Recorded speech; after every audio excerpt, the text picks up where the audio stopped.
Sounds like there's an audio problem. What a great start.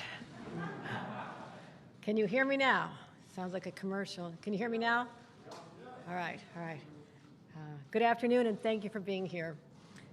I spoke with Governor Cuomo yesterday, and he pledged his full support for a smooth transition.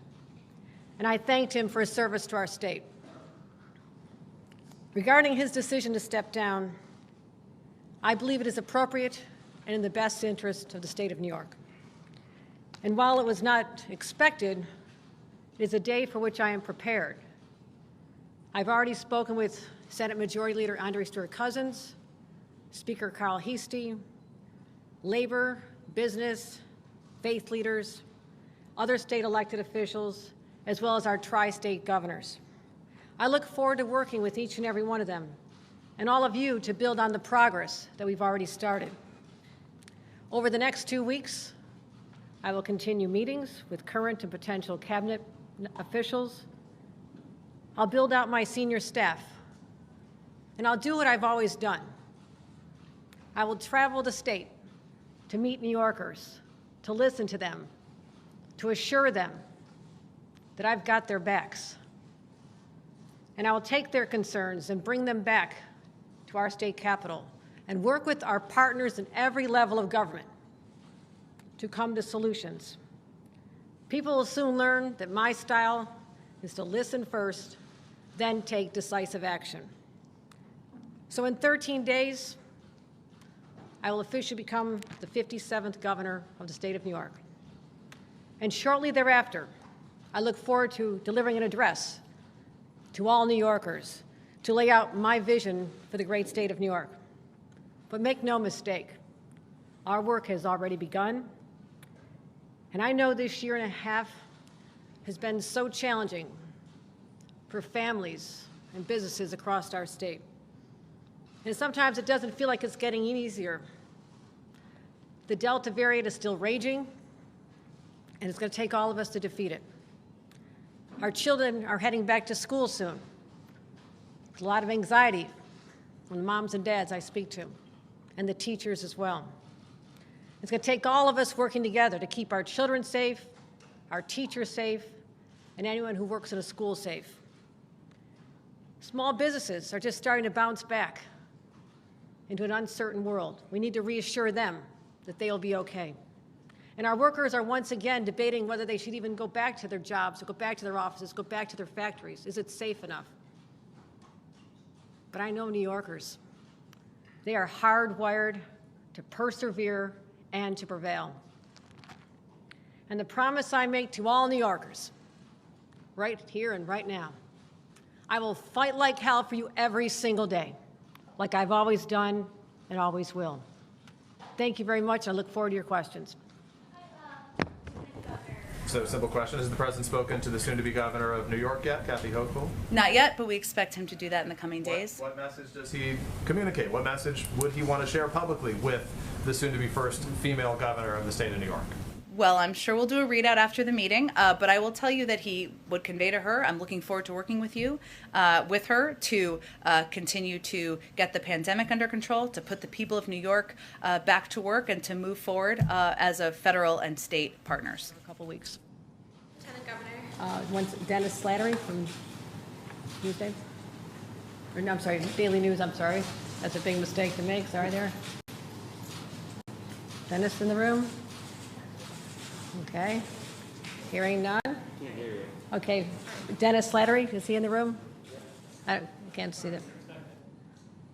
Dennis.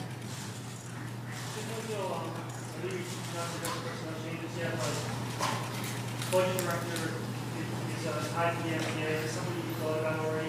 It's a very important issue that you have to consider with that. It has been about 24 hours. I'm meeting with all the cabinet officials in the next few days, and I'll be making those decisions shortly, and I'll be happy to announce them in 2 weeks. Also, we are looking for Dan Clark from PBS Now. In the report, the AG's report, several members of the governor's staff were implicated in trying to discredit the women that accused him of sexual harassment. Are you planning on keeping any of them around? Is it fair to say that those will be gone? No one has named who is named as doing anything unethical in the report will remain in my administration. Chris Horvathis from WIBB and Channel 4 in Buffalo. The word toxic has been used to describe the work environment in the executive chamber. So to follow up on what's been asked, do you agree or take issue with that term being used to describe it? And to what extent, given that fact, do you see the need to have turnover? Well, there'll be turnover. There'll be turnover, and that is the description from many witnesses in the Attorney General's report. I think it's very clear that the governor and I have not been close, physically or otherwise, in terms of much time.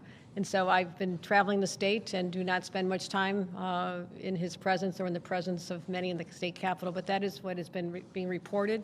And I'm going to stand right here. At the end of my term, whenever it ends, no one will ever describe my administration as a toxic work environment. Yes. Hi, Mr. Mayor. Steve with WCBS Radio. Nice to see you in person. Hey, Steve, how you doing, man? As you can imagine, we have questions on a wide range of topics today. Yes. Yeah, I don't know what you're talking about. First, wanted to get your impression of what you've seen of the incoming Governor Hochul, your experiences with her, and your plans to work with her. Certainly plan to work with her. I had a good conversation with the Lieutenant Governor on Tuesday afternoon. Definitely plan to work closely with her. Look forward to sitting down with her. I have not worked closely with her in the past, but all our dealings have been pleasant, and I expect it to be a positive approach.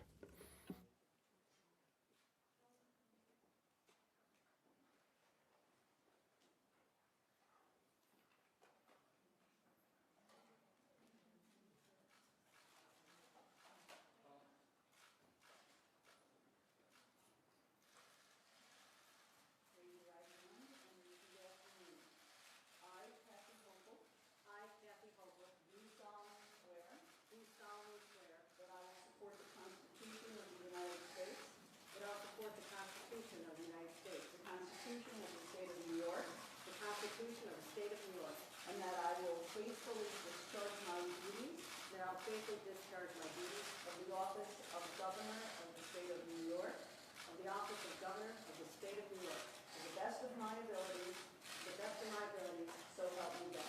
So help me God.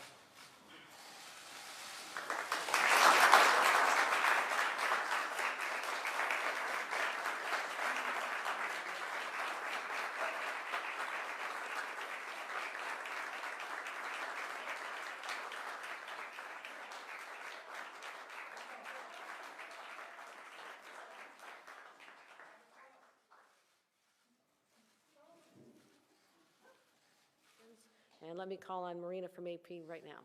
Marina. Hi, Governor Hochul. Do you think that there's another mechanism for people who want more accountability for former Governor Cuomo, like appointing a special prosecutor? I'm going to leave that in the hands of the Assembly. They've been conducting themselves with great professionalism, and I'm going to allow the continuation of the separation of branches of government and allow them to do their work. Bernadette from the Post. Hi, Governor. Thank you. Wondering, rent is obviously a massive issue right now in the state. What can be done to get more money out the door to the provisionally approved applications quickly, as fewer than a quarter of households that are both rent burden and low income in New York City have applications in according to the state comptroller, but what's being done to reach these individuals that have yet to get their applications in? Bernadette, you've hit on one of my top priorities. You'll be hearing more about that this afternoon, but it'll continue a multifaceted approach, deploying more people to the crisis, realizing that there's many people who have not been even aware that they have these resources available to them, and connecting them with the landlords. So I will be assembling a team of individuals beginning today to assess this, but to wait not 1 second longer in terms of how we get this relief out to people. It's there. It needs to be in their hands so they can start getting their lives back in order and reducing some of the incredible stress that these families and individuals are under. It's absolutely unnecessary. Rami from Univision, you here as well, Rami? Yes, okay. We want to know what is going to happen with skilled workers, the days to come, and also we want to know if your cabinet or your staff is going to be part of them minority bills. Well, we're doing quite a bit of reach out, and I'll be identifying my administration, the members, as time goes on. I've requested and granted myself a 40-day, 5-day transition period. I think everyone understands that I needed to assemble my 2 constitutional officers immediately, which I have announced, and these are incredible individuals with great integrity and a lot of government experience. I want people who know what they're doing surrounding me, and I'll listen to their advice. And so I have my secretary, Karen Keogh, has been identified, as well as Elizabeth Fine as counsel, but I believe in a fully diverse cabinet, and that is going to be a high priority. With respect to the excluded worker program, I'm going to go at that with the same intensity that I am with this rental program. The money's there. These people were not eligible for other forms of assistance, and they're hurting, and they're part of the New York family, and I'm going to make that very clear. So making sure we deal with that. Bob McCarthy, Buffalo News. Good morning, Governor. Is there one particular project, one particular big thing that you would like to accomplish as governor? I want people to believe in their government again. It's important to me that people have faith. Our strength comes from the faith and the confidence of the people who put us in these offices, and I take that very seriously. Andrew from NBC4, please. Yes, Governor, thank you very much. You talked about the spirit of collaboration.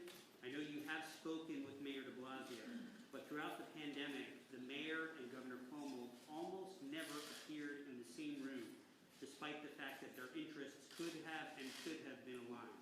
How soon can we expect to see you sitting at a joint news conference with Mayor de Blasio? And do you agree with his decision to mandate vaccines for teachers in New York City? Will you do that for teachers all across the state? I'll be making announcements about that later today, as well as throughout the week, because I have a chance to assemble all the stakeholders now that I am officially governor, and I have the ability to work with them. I'll also be discussing this with our leadership from the Assembly and the Senate. This is what collaboration looks like. I have sat down unofficially with Mayor de Blasio. We had some very nice pastries last week and had a great conversation, and he actually called me prior to his announcement yesterday to alert me, and we talked about this era of cooperation, that there's be no blindsiding.